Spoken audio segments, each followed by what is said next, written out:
गं गणपतये नमः। थर्ड क्लास हमारी शुरू करते हैं। हमारे जन्म से लेके और मृत्यु तक, यानी जीवन के आरंभ से अंत तक जीवन में हज़ारों घटनाएं होती हैं, अनगिनत घटनाएं होती हैं, और वो सारी घटनाएं कुंडली के 1 से लेके 12 भावों तक के बीच में ही होती हैं। इन्हीं से हम पढ़ते हैं, चाहे वो घटनाएं हों, चाहे हमारे रिश्ते हों, बीमारियां हों, इनकम हो, वेल्थ हो, कुछ भी है, वो सब हम इन्हीं भावों से पढ़ते हैं। सब आप लोगों को बहुत अच्छी तरह से मालूम है वैदिक एस्ट्रोलॉजी का जो कंसेप्ट है। तो अगर हमको सपोज़ किसी भाव को पढ़ना है वैदिक उसमें, फॉर एग्ज़ाम्पल 4th हाउस को पढ़ना है। 4th हाउस को क्या पढ़ना है?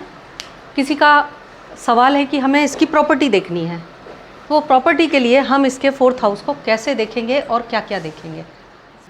4th हाउस को सबसे पहले क्या देखते हैं? हाउस, भाव, भाव स्वामी। भाव स्वामी कहाँ बैठा है? भाव के अंदर कौन सा प्लेनेट बैठा है? भाव के ऊपर किसकी दृष्टि है? भाव स्वामी के ऊपर किसकी दृष्टि है? और चौथे भाव का कारक कौन है? कौन कौन होते हैं चौथे भाव के कारक? चंद्रमा और शुक्र, गुरु भी होते हैं, है ना। तो ये तीनों चौथे भाव के कारक होते हैं। लेकिन ये चौथे भाव के कारक यानी चंद्रमा अगर है तो वो चौथे भाव से रिलेटेड इमोशंस की बात करेगा। जब हमको इमोशंस की बात करनी है, जब माँ की बात करनी है, तो हम चंद्रमा को देखेंगे, ठीक है। इमूवेबल प्रॉपर्टीज़ की बात करनी है, वेल्थ, बड़ी सारी लैंड है, ये सब है, तो उसके लिए हम गुरु की पोटेंशियल को देखेंगे। लेकिन जो प्रॉपर्टी के कारक हैं वो मंगल और शनि होते हैं, ठीक है। तो ये तो हमने लगन चार्ट से देख लिया। फिर हम एक और काम करते हैं कि लगन चार्ट से हमको पता चल गया, अंदाज लग गया कि यहाँ किस तरह की इस बंदे को प्रॉपर्टी मिलने वाली है। फिर हम क्या करते हैं? हम डिविजनल चार्ट पे जाते हैं, है ना। तुर्यांश चार्ट देखते हैं, तुर्यांश D4 है ना, D4 चार्ट देखते हैं। D4 चार्ट में अगेन हम देखते हैं 4th लॉर्ड वहाँ कैसा है, यहाँ का 4th लॉर्ड कैसा है, वहाँ की लगन कैसी है, सारे कनेक्शंस हम देखते हैं। तो इस तरह से हम 4th हाउस के रिजल्ट पर पहुँच जाते हैं।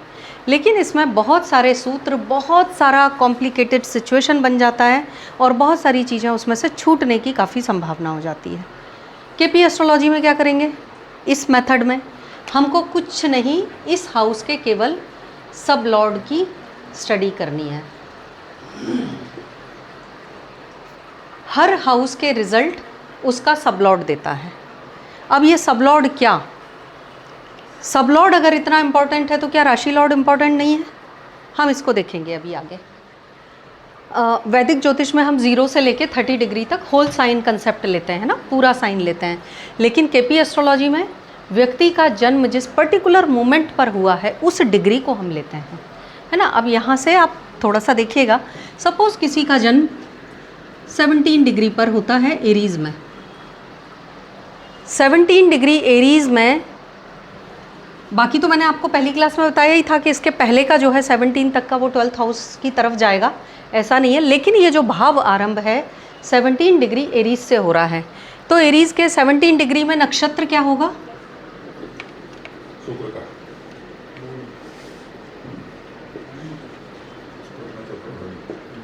भरणी, और इसके लॉर्ड वीनस।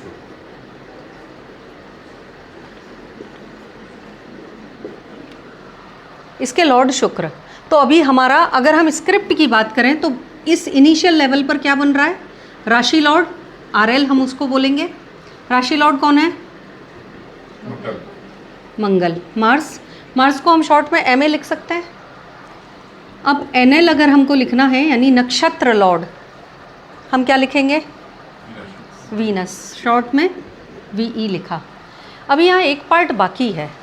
17 डिग्री पर वीनस का नक्षत्र पड़ रहा है, लेकिन सब लॉर्ड क्या? इसको 16 डिग्री कर लेते हैं फॉर समझने के हिसाब से, ठीक है। 16 डिग्री पर वीनस का नक्षत्र पड़ रहा है, तो अब एक और पार्ट है कि इस वीनस के सब डिविजन्स करेंगे, है ना। सब डिविजन्स कैसे करेंगे? वीनस का जो 13 डिग्री 20 मिनट्स का पार्ट है इसको हम डिवाइड करेंगे। कैसे डिवाइड करेंगे? जो हमने पहली दूसरी क्लासेस में समझा था कि चंद्रमा जन्म के समय व्यक्ति का चंद्रमा किसी न किसी नक्षत्र में होता है, तो उसको हम बोल देते हैं दशा, फिर किसी न किसी अंतरदशा में होता है, वही सब लॉर्ड है। तो हमको यहाँ सब अंतरदशा निकालनी है, ठीक है। अंतरदशा को ही सब लॉर्ड कहा गया है, ठीक है। इसको हम SL बोलेंगे, अंतरदशा को ही सब लॉर्ड बोला गया है। अब अंतरदशा कैसे निकालेंगे? 16 डिग्री पर जातक का जन्म हुआ है, 16 डिग्री पर अभी वीनस का ही नक्षत्र है, वीनस का ही रहेगा। कितने से कहाँ तक रहेगा? 23-20 तक रहेगा। तो 16 डिग्री पर अगर हम वीनस के नक्षत्र की बात कर रहे हैं, यानी वीनस की दशा की बात कर रहे हैं, तो वीनस की दशा में पहली अंतरदशा वीनस की ही रहेगी, ठीक है। तो उसका 13 डिग्री में से 13 डिग्री 20 मिनट्स में से उसका कितना स्पैन होगा, ये मैं आज आपको कैलकुलेट करके बताना चाह रही हूँ, सो दैट कि आप सब लॉर्ड के पार्ट को समझ पाओ।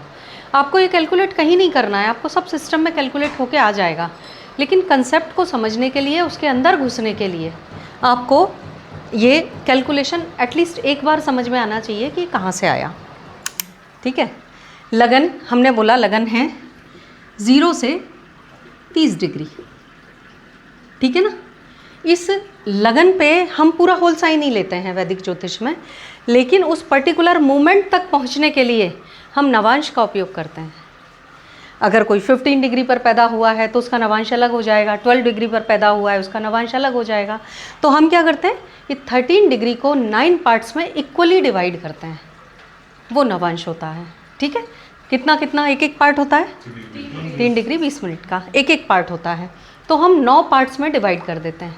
फिर उसके अपने सूत्र हैं कि फायर एलिमेंट है तो कहाँ से शुरू होगा, अर्थ एलिमेंट है तो कहाँ से शुरू होगा, वो सब आपको डिविजन्स मालूम है। रिवाइज तो नहीं करने, सबको मालूम है, ठीक है। अभी केपी में ये जो डिफरेंस है, कई बार लोग ना नवांश से सब लॉर्ड, हाँ चलो ठीक है। वृषभ अगर लगन है तो उसका नवांश कहाँ से शुरू होगा? Very good. क्यों होगा? 10 से सभी का चर से शुरू होगा, सभी का चर से शुरू होगा। तो फायर एलिमेंट का 1 से, अर्थ एलिमेंट का 10 से, एयर एलिमेंट का 7 से, और वाटर एलिमेंट का 4 से होगा। नवांश वहीं से काउंट करेंगे। किसी को यहाँ पर डाउट है तो पूछ लेना, मैं एक्सप्लेन कर दूंगी, ठीक है। चलिए, ये मेरे को बनाना ही रहेगा।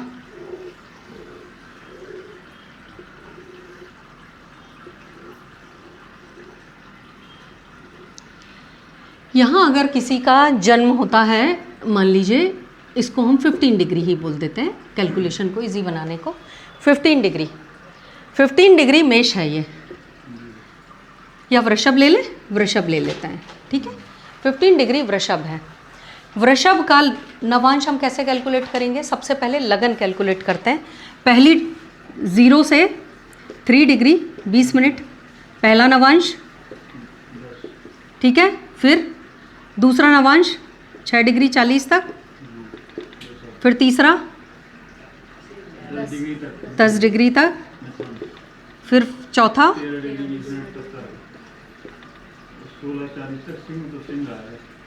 और फिर 16:40 तक, 16:40 मिनट्स तक, फिफ्थ। अब ये 5वें नवांश में आपकी लग्न की डिग्री मैच कर रही है, ठीक है। 15 जो है वो यहाँ लाई कर रही है इसके बीच में। तो अब हम कहाँ से काउंट करेंगे इसको? मकर से काउंट करेंगे। वृषभ कहाँ आएगा? 2 के सामने 8, 9 और 10। कौन सा नवांश है? 5वां। 10 से काउंट करिए आप। 1, 2, 3, 4, 5। वर्गोत्तम लगन हो गया, सेम बन गया, ठीक है ना। 5वां नवांश वर्गोत्तम ही होता है।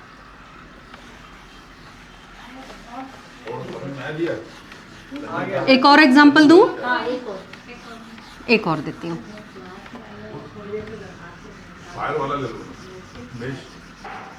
मेष तो इजीली हो जाएगा, वाटर वाला लेती हूँ।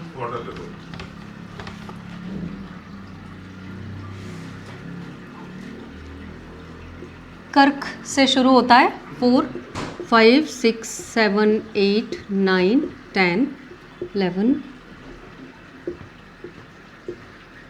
ठीक है, कितने डिग्री लग्न लेना है? 21 ले लेते हैं। ठीक है, अभी इसके काउंट करते हैं। पहला वही 321 मकर 640। मकर सर समझा दें थोड़ा सा नहीं तो पूछने का पर्पस खत्म हो जाएगा उनका है ना। 10 डिग्री थर्ड बोलिए 4 हाँ 1640 हाँ सिंह नहीं 5 नंबर 5 नंबर 5वां नवांश है ये, सिंह नहीं बोलेंगे। पहला नवांश, दूसरा, तीसरा, चौथा, 5वां नवांश। ठीक है हाँ, फिर 20 डिग्री छठा नवांश और 23 20 7वां नवांश। यहाँ लाई करता है ये 21 डिग्री, इसमें ही आता है क्योंकि 20 के ज़्यादा है। ठीक है, तो कौन सा नवांश आ रहा है ये? 7वां नवांश। वाटर एलिमेंट का ये तो कर्क है, अगर ये वृश्चिक भी होता, अगर ये मीन भी होता, यानी तीनों वाटर एलिमेंट में कोई सा भी होता तो भी तो ठीक है, समझने के लिए इसको आप वृश्चिक कर दीजिए। अभी पहले यहीं से कर देती हूँ। तो कर्क से ही, चाहे वो वृश्चिक हो, चाहे वो मीन हो, चाहे वो कर्क हो, हम हमेशा काउंटिंग नवांश की कर्क से ही करेंगे। तो अभी हमको 7th तक जाना है। 1 2 3 4 5 6 7।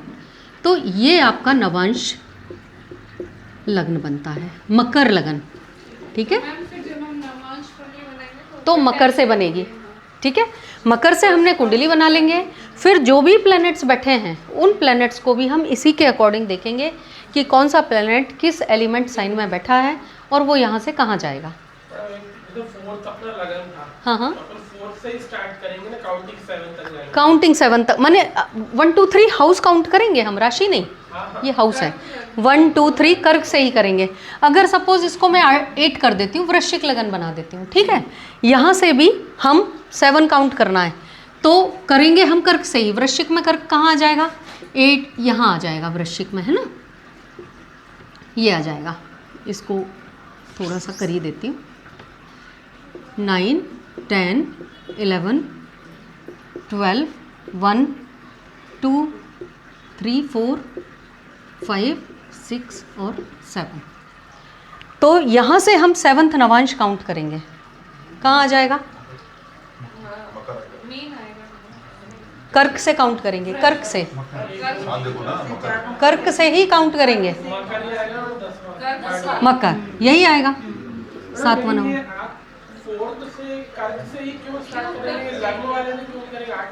चलिए ठीक है, ये अच्छी बात है। एक कुंडली हम यहाँ बनाते हैं। ये मेष से हमने काउंट किया।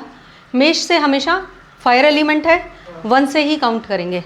9 नवांश हैं इसके, 1 2 3 4 5 6 7 8 9। यहाँ तक इसके सारे नवांश पूरे हो जाते हैं, खत्म। अब हमको वृषभ का करना है, तो वृषभ का कहाँ से शुरू करोगे आप? 10 से ही करोगे, यहाँ से शुरू करोगे। पहला नवांश यहीं से काउंट करोगे। अभी पहला नवांश आपने यहाँ से काउंट किया वृषभ का, यहीं से काउंट करते हुए 1 2 3 4 5 6 7 8 9 यहाँ खत्म हो जाता है। ठीक है, 9 खत्म हो गए।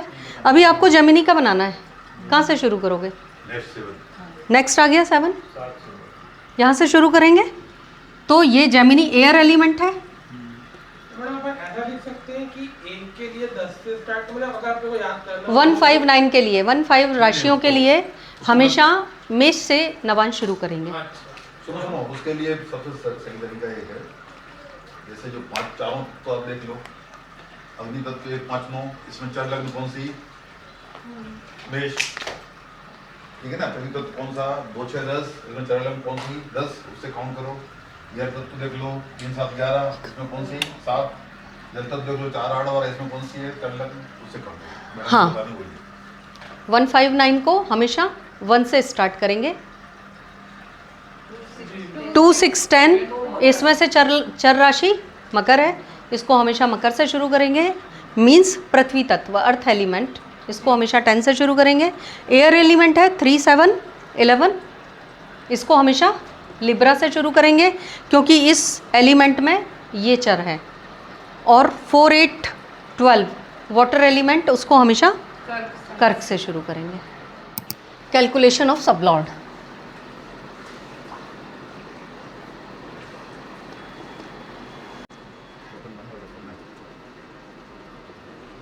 नक्षत्र का स्पैन 13 डिग्री 20 मिनट्स, ठीक है। अगर हम इस 13 डिग्री को 20 मिनट्स, मतलब 13 डिग्री 20 मिनट्स को टोटली मिनट्स में कन्वर्ट करेंगे तो 1 degree is equal to 60 minutes. तो 13 इंटू, अब मैं मैथ्स नहीं पढ़ा रही हूँ, है ना, 720 मिनट्स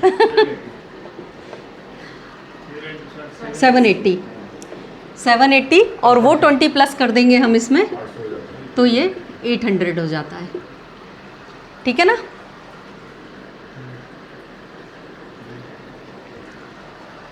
अब आपको ये 800 मिनट्स पर काम करना है। सबसे पहला केतु में, केतु का ही सबलॉर्ड होगा। तो केतु का सबलॉर्ड कैसे, मैं 2-3 बताऊंगी, बाकी सब अपने आप करेंगे। 800, केतु का टेन्योर कितना होता है विंशोत्तरी दशा में, 7 years, into 800 divided by 120, calculate कर लीजिए।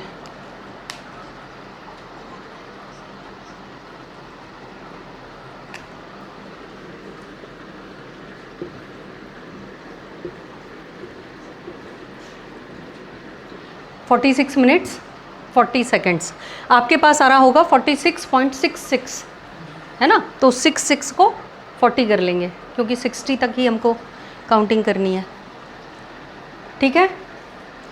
नेक्स्ट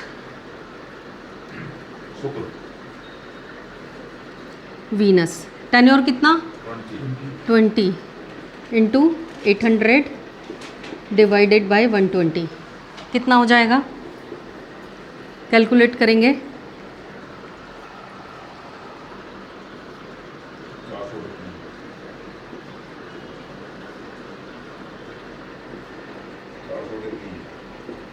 फर्दर कैलकुलेट करेंगे। 133.33, इसको मिनट्स में कन्वर्ट करें, डिग्री मिनट्स में कन्वर्ट करेंगे तो 120 तक तो 2 डिग्रीज हो गया, 2 डिग्रीज एंड मिनट्स कितने हो गए, 13 मिनट्स एंड सेकेंड्स 20 सेकेंड्स, ठीक है। इसके बाद वीनस के बाद सन 6, कैलकुलेट करें।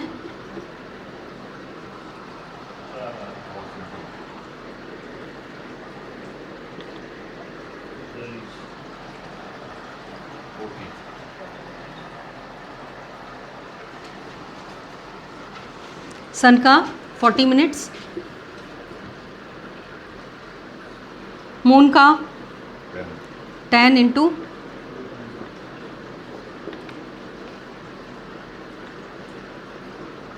कितना आएगा,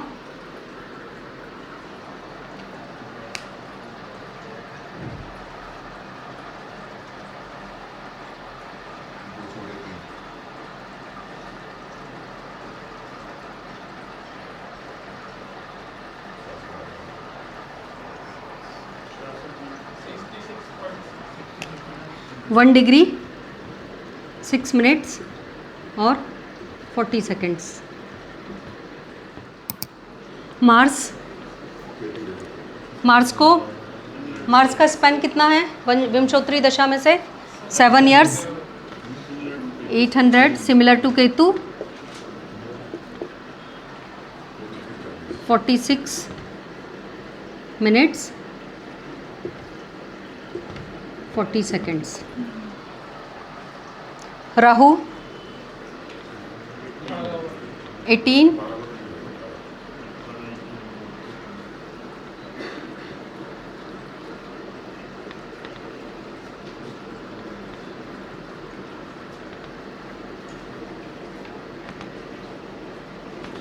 इसको कैलकुलेट करेंगे 2 डिग्री। ये सबको समझ में आ रहा है ना? कहीं किसी को कोई डाउट है तो पूछ सकते हैं, मैं एक्सप्लेन कर सकती हूँ कैलकुलेशन। बाकी हाँ 2 डिग्री आएगा, 2 डिग्री आएगा, ठीक है।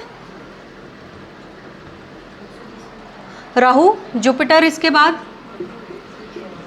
अब मेरा यहाँ स्पेस फुल हो गया, आप अपने आप कैलकुलेट करिए ठीक है। ये सबलॉर्ड्स का स्पैन है। जब आप इन सबको ऐड कर लेंगे ना, केतु से लेकर मर्क्यूरी तक 13 डिग्री 20 मिनट का आपका पार्ट बनेगा, ठीक है। तो यहाँ पर आपको सबलॉर्ड का कैलकुलेशन समझ में आ गया कि सबलॉर्ड कहाँ से है। अब मैं आपको ये सारी इतनी सारी कैलकुलेशन को क्यों लेकर आई हूँ यहाँ तक, आपको उस पॉइंट पर पहुँचना है जिस पर्टिकुलर पॉइंट पर व्यक्ति का जन्म हुआ है, ठीक है। अभी हम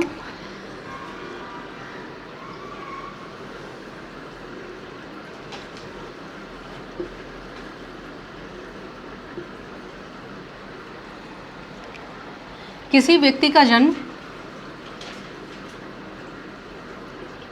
15 डिग्री पर है मेष लगन में, ठीक है। इसमें से हम कैलकुलेट करेंगे, केतु का नक्षत्र निकल जाएगा। इसका पहले तो स्क्रिप्ट बनाइए आप। स्क्रिप्ट क्या बनेगा?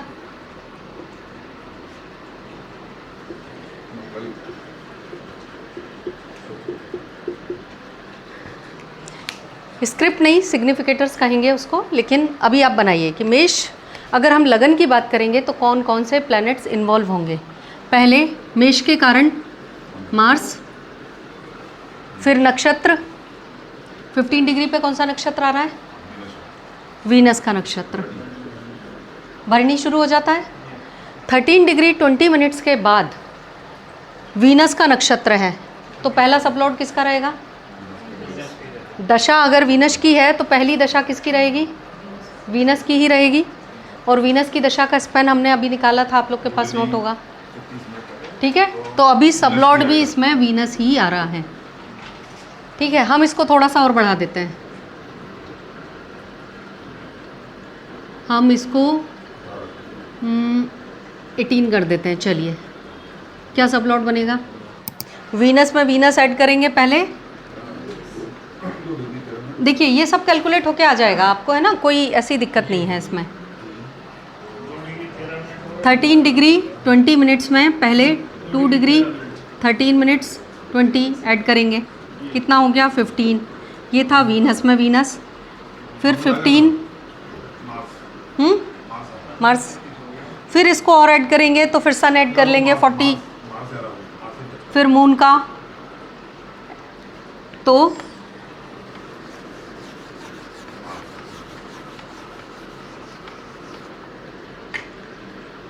सबलॉर्ड मार्स, ठीक है।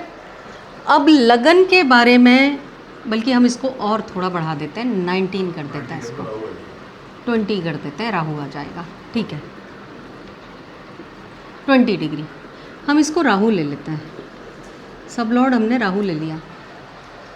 अब लगन को डिफाइन करने वाले ये तीनों प्लैनेट्स हैं, जो अभी वैदिक ज्योतिष में हम केवल मंगल की बात कर रहे थे, ज़्यादा से ज़्यादा हम नक्षत्र की बात कर रहे थे, ठीक है। अभी हमने सब पार्ट पर चले गए। अंतरदशा, ये भाव की अंतरदशा है। एक प्लैनेट की दशाएं हैं, वैसे ही भाव की भी दशाएं हैं। तो भाव की अंतरदशा राहु, तो लग्न को डिफाइन करने वाले प्लैनेट्स ये तीनों रहेंगे। जो मैं कहती हूँ ना कि जो राशि है, राशि एनवायरनमेंट बनाती है किसी भी भाव का। अब यहाँ का एनवायरनमेंट, नक्षत्र Venus, sublord Rahu, sublord only sublord, sublord Rahu, सब नहीं, ओनली सबलॉर्ड राहु। हमको जो सारा काम है वो इस राहु पर करना है, क्योंकि 20 डिग्री लग्न का यही काम कर रहा है। हमको अभी यहाँ से कोई काम नहीं है, हमको इससे भी अभी फ़िलहाल कोई काम नहीं है, हमको अभी यहाँ काम है राहु से। ऐसे ही हर भाव के सब लॉर्ड निकल जाएंगे, क्योंकि अलग अलग लेटीट्यूड लॉन्गिट्यूड पर अनइक्वल डिवीज़न होता है हाउसेस का, जो मैंने पहली क्लास में आपको समझाया था कि अनइक्वल डिवीजन्स पे हम किस तरह से भावों को कैलकुलेट करते हैं और वहाँ कौन सा नक्षत्र फॉल कर रहा है, कौन सा सबलॉर्ड फॉल कर रहा है। मैंने अगर लगन समझा दिया है तो आपको सारे भाव का समझ में आ जाएगा कि नक्षत्र क्या है। आमने सामने बराबर डिग्री होता है हमेशा, जो लग्न की डिग्री है वही 7th हाउस की डिग्री रहेगी, ऐसे रहेगा। ठीक है, हमने लग्न की बात हम जब भी करेंगे इस कुंडली में, राशि का और नक्षत्र का बहुत इंपॉर्टेंस है, लेकिन फिलहाल हम अभी इसको रोक रहे हैं। हम जब भी लग्न की बात करेंगे हम राहु से बात करेंगे। केपी एस्ट्रोलॉजी का एक बहुत जो इम्पॉर्टेंट एंड की रूल है वो क्या है, every planet gives the result of its star Lord predominantly. Planet KP astrology में प्लैनेट आइसोलेटेड नहीं होता, हम प्लैनेट को आइसोलेटेडली कहीं भी स्टडी नहीं करते। या तो प्लैनेट सबलॉर्ड के रूप में स्टडी होता है या फिर नक्षत्र लॉर्ड के रूप में होता है, चाहे वो भाव का सबलॉर्ड हो या फिर ग्रह का सबलॉर्ड हो या फिर नक्षत्र लॉर्ड। तो भाव का सबलॉर्ड राहु, राहु को हम देखेंगे कि अब राहु फर्दर, राहु को देखेंगे राहु किस नक्षत्र में पड़ रहा है। राहु जहाँ भी बैठा है, मान लीजिए यहीं बैठा है, तो ये आगे की कैलकुलेशन है, हम इसको बाद में करेंगे। राशि लॉर्ड आरएल कौन है, सन, एनएल कौन है, और एसएल कौन है, जुपिटर। हमको जब भी इस व्यक्ति के लग्न को स्टडी करनी है उस समय हम जुपिटर से बात करेंगे, जुपिटर को देखेंगे, जुपिटर के सिग्निफिकेशन को आगे स्टडी करेंगे। आप यहाँ देख रहे हो कि जो जुपिटर लग्न पर बैठा है, क्योंकि बाई चांस की बात है कि ये सब लॉर्ड भी बन गया और ये लग्न पर है भी, वो 12th की तरफ मूव हो रहा है। तो क्या कर रहा है ये, 12th की तरफ जाने से लग्न में कि इम्यूनिटी में थोड़ी कमी आ रही है, थोड़ी वीकनेस हो सकती है उसको किसी चीज़ की, ऐसी कुछ स्थितियां हो सकती हैं। अभी हमने आगे नहीं पढ़ा जुपिटर को, लेकिन ये पॉसिबिलिटी है कि ये है। जुपिटर लग्न पर है, सिंह लग्न पर प्रभाव है उसका, तो जुपिटर कैसा, व्यक्ति के अंदर नॉलेज होता है, विजडम होता है, राइटियसनेस होती है, ये तो पॉजिटिव थिंग्स हैं ही। अभी हम रेट्रोग्रेड को कंसीडर नहीं कर रहे हैं, अभी सिंपल वे में समझने की कोशिश कर रहे हैं। तो लग्न का लॉर्ड अगर 12th हाउस में चला गया अपने से, लग्न का सब लॉर्ड अपने से 12th में, अब ये 12th में जाकर क्या करेगा, फर्दर इसके कनेक्शंस देखेंगे कि ये किस नक्षत्र में बैठा है। अभी हमने इतना ही देखना है। अगर हमको 4th, ये कस्प देख रहे हैं, अब हम कस्प पर आ गए। लगन से हमने लेके सब की पोजीशन कम है तो वो पीछे चले गए, करेक्ट। मून की नहीं थी कम तो वो वहीं है, ठीक है। ये सब प्लैनेट्स को हम अभी ऐसे नहीं देखेंगे क्योंकि प्लैनेट तो अभी हमारे काम नहीं आएंगे। हम जब सिग्निफिकेटर्स निकालेंगे तब प्लैनेट्स को देखेंगे, लेकिन अभी नहीं। अगर हमको 4th हाउस को स्टडी करना है, मान लीजिए 4th थोड़ा सा कन्वीनियंट होता है समझने के लिए, इसको हमको स्टडी करना है प्रॉपर्टी के लिए।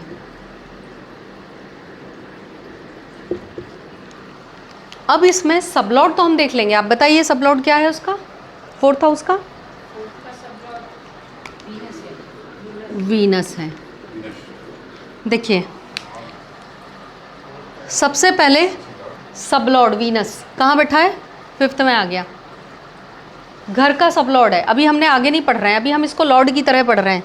चौथा, घर बड़ा खूबसूरत होगा, सुंदर सा एम्बियंस होगा उसका, सब वेल अरेंज्ड होगा, क्योंकि वीनस मैनेजमेंट को दिखाता है ना, वेल अरेंजमेंट को दिखाता है। तो इस तरह से वीनस अगर सोर्स बन रहा है, 4th हाउस को डिफाइन करने के लिए वीनस सोर्स बन रहा है, समझ आया।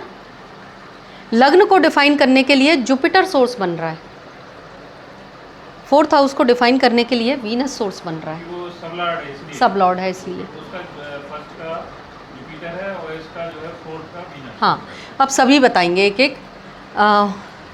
अवध नारायण जी आप बताइए, सेकंड का सब लॉर्ड कौन है, चार्ट मोबाइल में देखिए चार्ट, सेकंड हाउस का शनि है। सेकंड हाउस को के बारे में जब हम बात करेंगे तो उसको शनि एक्सप्लेन करेगा, ठीक है, सोर्स बनेगा शनि। फिर शनि से नक्षत्र और सब आगे वो हम बाद में बात करेंगे। फिलहाल अब ये आपको समझ में आ गया कि सेकंड हाउस को शनि डिफाइन करेगा, थर्ड को कौन करेगा? सन। थर्ड के बारे में जब हमें बात करनी है, short travels, communication, mass communication या कोई भी करस्पॉन्डेंस, एजेंसीज़ हैं, है ना, ट्रैवलिंग्स, करेगा तो क्या उसका सिग्निफिकेंस होगा? वो हम आगे जब पढ़ेंगे ना, फलित की तरफ जैसे जैसे चलेंगे वैसे। तो जो भी हम प्लेनेट को पढ़ रहे हैं, जिस हम सोर्स को पढ़ रहे हैं, वहाँ से रिजल्ट निकल कर दिखेगा। ठीक है, फोर्थ का हमने देख लिया, फिफ्थ का अगेन जुपिटर, सिक्स्थ को डिफाइन कौन करेगा? सेवंथ, एट्थ, हाँ, नाइन्थ, 10th, 11th, 12th। आज आपको क्लियर हो गया कि अब हमको फ़िलहाल राशि लॉर्ड्स नहीं देखने, फ़िलहाल हमको केवल सब लॉर्ड से बात करनी है। तो अब हम इसको कल करेंगे कि कैसे सब लॉर्ड से आगे ले जाना है। आपको भावों के कारकत्व मालूम है, प्लैनेट्स के कारकत्व मालूम है। जब हम एक्सप्लेन करते हैं तो कनेक्शन तो हमने बना लेंगे, हाउस ग्रुपिंग भी हम कर लेंगे, लेकिन हमको प्लैनेट्स के कारक तत्व अच्छी तरह से पता ही होना चाहिए। भावों के कारक तत्व अच्छी तरह से पता होना चाहिए। कुछ कारक तत्व नहीं पता हैं, जिनको हम बहुत जनरली यूज़ नहीं करते हैं, वो मैं कल एक्सप्लेन करूँगी।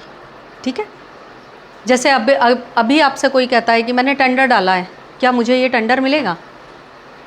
जनरली हम इसको बहुत ज़्यादा लोग यूज़ नहीं करते हैं, बाकी बहुत सारे लोग करते भी हैं। किसी ने बोला मुझे वीज़ा नहीं मिल रहा है, मेरा वीज़ा कब तक आएगा? या मैं बुक लिख रहा हूँ तो ये मेरी बुक कब पब्लिश होगी या नहीं होगी? तो ये वो सवाल हैं जिनको बहुत माइन्यूटली हमको देखना है। हॉरेरी तो मैं बताऊँगी ही, लेकिन बर्थ चार्ट से भी पहले हम उसको देखेंगे और हॉरेरी से भी वेरीफाई कर लेंगे। तो इसके बारे में हम कल एक्सप्लेन करेंगे। आज मुझे लगता है बहुत सारा दिमाग जो है ऑक्यूपाइड हो गया। ठीक है, चलिए, थैंक यू।